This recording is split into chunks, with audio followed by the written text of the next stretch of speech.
Bonsoir, bienvenue dans ce bref tour de l'actualité. Le contingent égyptien des forces onusiennes basé à Yamoussoukro, en Côte d'Ivoire, a perdu récemment des éléments dans un accident de la circulation. L'information a été officiellement donnée au Premier ministre ivoirien et égyptien. Le Premier ministre égyptien Ibrahim Mahlab est accueilli à sa descente d'avion par son homologue ivoirien Kablan Duncan, avec à ses côtés les ministres Patrick Hachi et Paul Kofi Kofi. Depuis 2004, l'Égypte contribue au retour de la paix dans notre pays à travers la mission de l'opération des Nations Unies en Côte d'Ivoire avec une centaine d'éléments. Le 4 février dernier, en partance pour une mission à Abidjan, 6 de ces soldats vont trouver la mort suite à un accident de la circulation. Une preuve qui ne doit en aucun cas altérer le moral des troupes. Ainsi, le Premier ministre égyptien invite ces hommes à participer au renforcement de la paix et de la sécurité dans un pays frère, la Côte d'Ivoire. C'est un symbole de coopération. C'est l'armée égyptienne avec l'armée ivoirienne pour la paix, pour le droit, pour bâtir, pas pour démolir. C'est là. Ça, c'est le message. Coopération égypto-ivoirienne pour le développement. Le gouvernement ivoirien, sensible au décès de ses soldats, apporte sa compassion au gouvernement égyptien. On ne peut pas avoir une coopération en développement s'il n'y a pas de paix et de sécurité. Donc les aspects militaires, sécuritaires sont importants. Il a voulu venir saluer donc, le contingent ici. Et je voudrais à nouveau présenter les condoléances. Vous savez qu'une partie donc, de leurs soldats ont eu un accident de la route. Et le gouvernement a compati à cela, mais il était bon qu'ils viennent saluer donc, les troupes et leur apporter donc, le salut fraternel donc, du peuple égyptien. Après la base des Nations Unies, Ibrahim Mahlab a pris du plaisir à découvrir quelques symboles de Yamoussoukro, notamment la basilique Notre-Dame de la Paix et la fondation Félix Houphouët-Boigny pour la recherche de la paix. C'est à 19h30 GMT que l'avion transportant le Premier ministre égyptien a quitté Yamoussoukro pour le Caire, la capitale de la République arabe d'Égypte.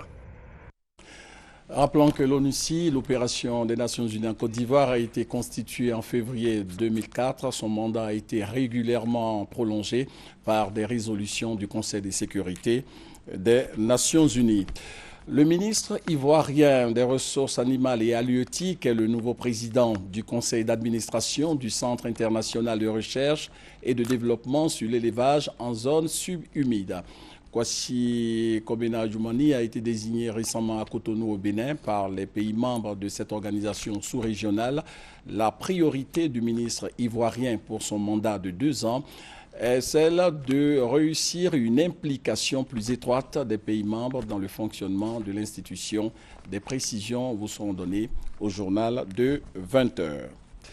Et dans cette édition, nous reviendrons sur les temps forts du 3e congrès extraordinaire du RDR, le Rassemblement des Républicains, congrès au cours duquel le chef de l'État, le président Alassane Ouattara, a été plébiscité. Le président de la République a été donc officiellement désigné candidat des Républicains à la présidentielle d'octobre prochain à 20h. Nous reviendrons donc sur l'ambiance qui a prévalu hier dimanche au Palais des Sports de Trècheville, c'est dans le district d'Abidjan. Ce lundi 23 mars, c'est la journée mondiale de la météorologie. Climat, comprendre pour agir, c'est le thème mondial retenu cette année pour la célébration de cette journée. Et ici, en Côte d'Ivoire, les messages de sensibilisation à l'occasion de cette journée ont été lancés par la SODEXAM, la Société d'exploitation et de développement aéroportuaire, aéronautique et météorologique. Compte rendu complet de nos reporters au journal de 20h. Dans l'actualité également, la reconnaissance du mérite du personnel de santé déployé dans les pays affectés par la maladie à virus Ebola. 115 agents de santé déployés en Guinée-Conakry, au Libéria, en Sierra Leone, pays fortement touchés par la maladie à virus Ebola, sont revenus sains et saufs après avoir passé 3 mois dans ces zones à risque. Le ministère de la Santé a donc décidé de traduire sa reconnaissance à ces volontaires. Nous allons revenir sur ce reportage à 20h. Le grand format de ce lundi sera consacré aux mesures préventives prises par l'État de Côte d'Ivoire dans le cadre de la lutte contre ce virus Ebola.